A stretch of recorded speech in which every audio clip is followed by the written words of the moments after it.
Hello, beautiful lavender pebbles, also known as Graptopetalum amethystinum leaf harvest, 4th of the 10th, 2020. Has it been that long? Oh my goodness. So this is now 5 years old from a leaf. And started with one plant with these lavender pebbles, and this is now babies, of course. And from the original mother plant, I also was able to harvest some seeds and have grown them into many babies. So this is now the original seed grown lavender pebbles that I collected from just a couple of seed pod from these lavender pebbles. From this one I propagated some, or I've taken some cuttings, all that little dry stem there, and look, even that stem there, taken the top off, and babies are growing on the side. So, and those babies are now these ones. Look how fat, so fantastico they look. Gorgeous lavender pebbles.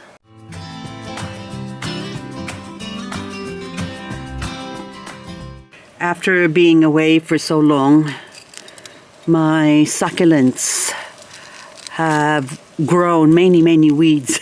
So I can't even remember what this one is. What are you? I lost your name. But it doesn't matter. It's still pretty, beautiful. So my brain right now has seized up. Since I haven't seen my babies for a while. Okay, so that looks better. I just need a little thing to pull out the oxalis, because with my fingers it's going to be sore if I just keep poking in there. And look, that's the hazard of gardening, but nothing better than having contact with the soil, isn't it? I don't know what it is, but it just feels relaxing. Now this one, what are you? This is cherry danko. So this is actually propagations that I've taken, because last winter, well, that's only a couple of months ago, at the height of the frost season, a few of my cherry dankos have perished. So this is the last, and I'm glad I propagated them. So this one I have to remove the flower, because the minute you have flower, that's what happens. The aphids comes and then it invades all the beautiful plants, mass it and makes it look ugly. So we have to remove them flowers. Anywho, I have to spray that with some aphid spray, my special solution, so that way they don't come back. Hang on. Okay, there you go. Take off all the flowers. See, even that one is just starting to bud up and already covered with aphids. So I've now removed the flower stalk. Even this one here, I have to remove that one there, because we don't like those aphids. Okay, get rid of this. And of course it left all these black marks, so I'm gonna use my insecticide spray. This is good for ants and aphids and getting rid of the black stuff that's on that. So this dries out the aphids. There you go. See, look at that. And even, there you go. Suck on that. I'm sorry, aphids, but you can't suck on my baby plants here. There you go. And if there's any ants that's going to start crawling around here, they're not going to crawl anymore because of this super stuff. Anyway, I have another one here up the top here. What is your name? Look, see this one now? Got some ants crawling around, so I don't know if you could see the ants. Look at that. Ooh, not good. You are moonstone. So this moonstone, I am not going to get some leaves from that, because the leaves are not big enough. But there you go. See the ants? Just sort of paralyzes them. Okay, now we spray.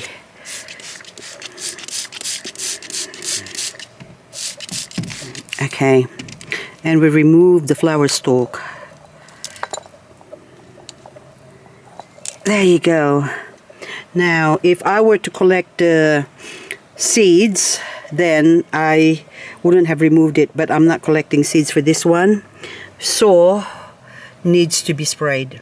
Spring beans to power feed fertilizer my babies. My first plants that I'm going to fertilize are these babies here that is just grown in coconut coir. So this has been really dry, so you can see it's just dry. Okay, I'm not gonna blow them off, but we are going to, what's that one? Number 1. Anyway, we give them a little drink. Saturated. Totally saturated.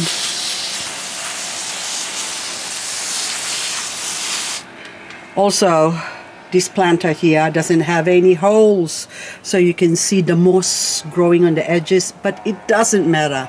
It will be fine. So I'm going to give it some fertilizing for now, and after a couple of days, once it settles down and absorbs all the fertilizer, I'm going to transplant it. It is now 2 weeks later, after going away and neglecting my beautiful baby. It has dried up. Well, I mean the soil. And also, you can see from this plant here that has also dried up, despite being watered last night. And of course, I'm not gonna touch it, but you can see that it has been getting warmer and still colder at night time. So we're still getting a couple of frosts the other day and yesterday morning, and this morning it's not so bad, but the plants have started to change color. So if you notice from the back here, that was much pinkier 2 weeks ago. So as it gets warmer, this whole plate of beautiful Echeveria hybrids is now starting to lighten up because of sun exposure. So it's also time for me to repot it. So we can't let it live its life on this coconut coir. So how about we go and do that right now? So now the pot I will be using is this hot one. I've got a hot pot.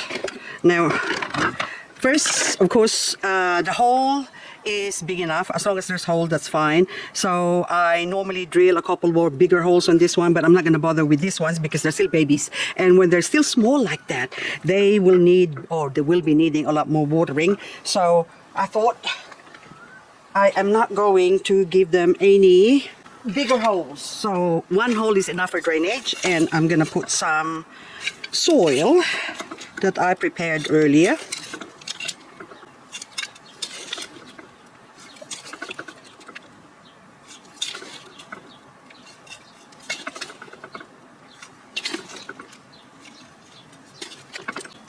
So I'll do it right to the top.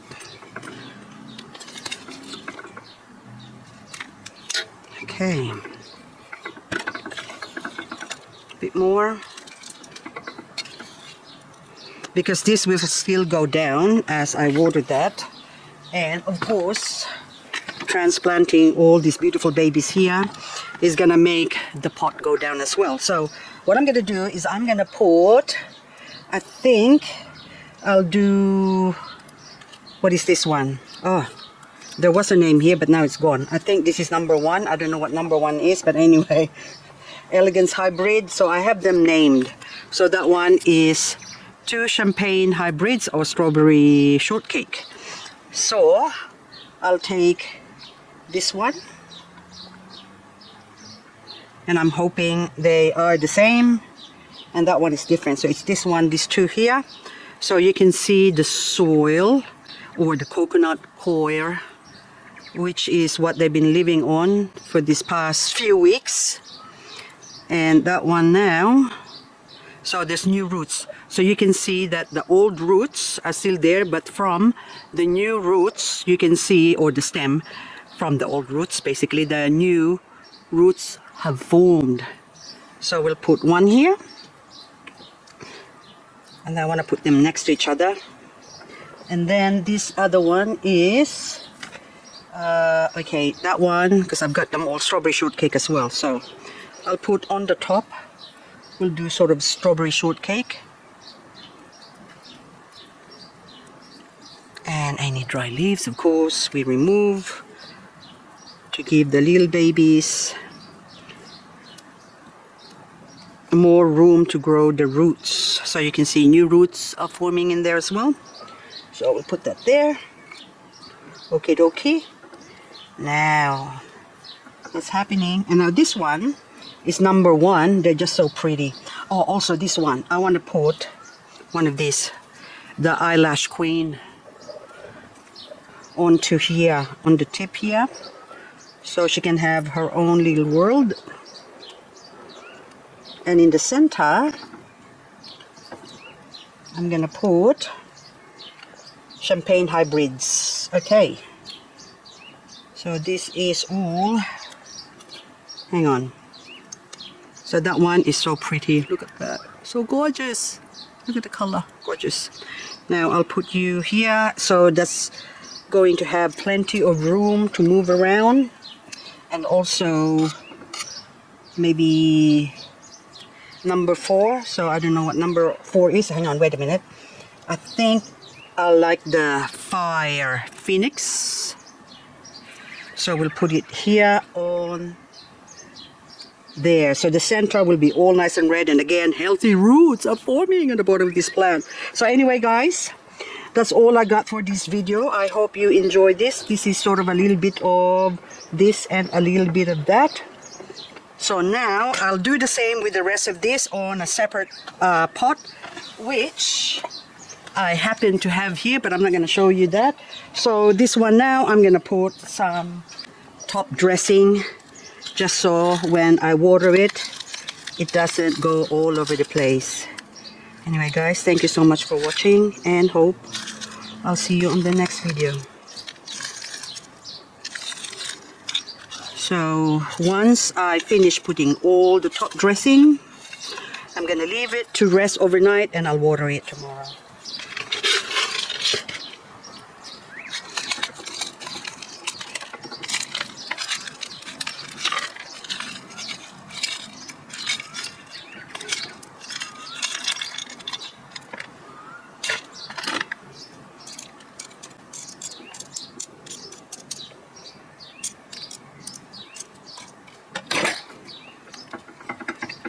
And we puff it up.